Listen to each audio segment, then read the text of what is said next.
Fire, and today we are talking about Jango Fett and why his DNA is worn out now. Firstly, we've got to know why he was picked to be the DNA template for the clones anyway. He was handpicked because his Jedi killing abilities.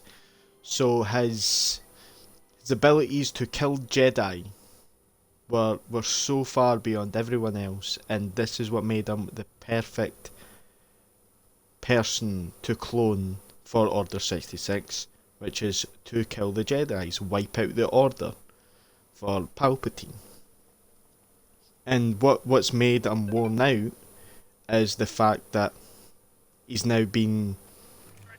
They've served their use, the clones. They've served their use, and now that the DNA is now just being diluted. So imagine the fact of you've had diluting juice, which is, let's say, the DNA, and the fact that the clones are the water, and the more water clones you are putting in to the DNA, the more less potent and strong the clones are going to become at some point.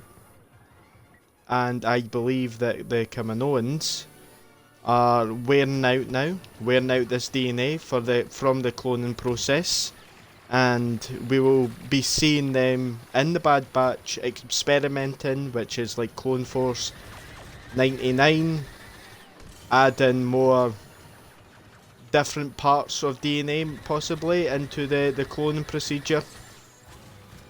And the fact that they keep going, and they're looking for a more better clone than they have originally got now, and the fact they will be going towards maybe a Force sensitive. I've seen a lot of theories.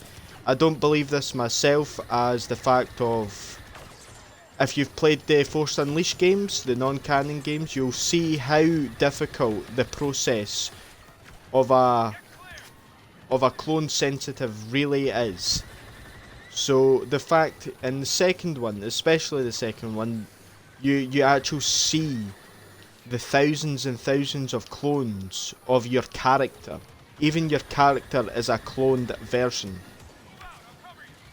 And the fact that he's fully able, but he's mental difficulties, and the fact that he's struggling with his past life memories, and he's the only one, as far as he knows at this point, to be the only one suitable, the suitable candidate, the only successful clone.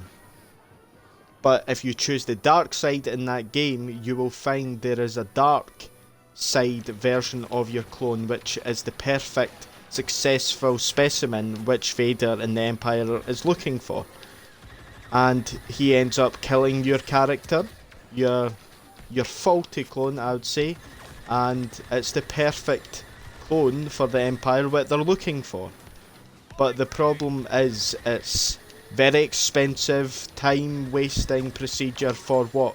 One clone, one properly suitable clone, and all those thousands of credits spent, millions possibly, loads of clones wasted, all this time and money.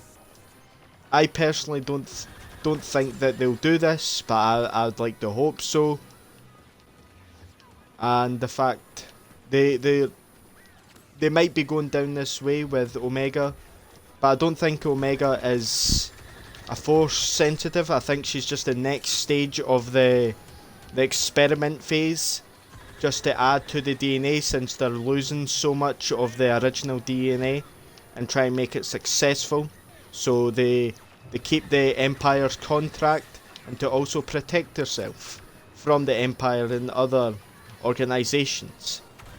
I hope they do go down the Force sensitive route, but I don't think they will. Certainly with how canon is nowadays, it just seems a little bit too much if they were able to successfully do this. But it would be exciting, and I would like to see that. Anyway, that's for me from Leo's Fire today, and if you enjoy the content, please subscribe, and that'll be me. Thank you.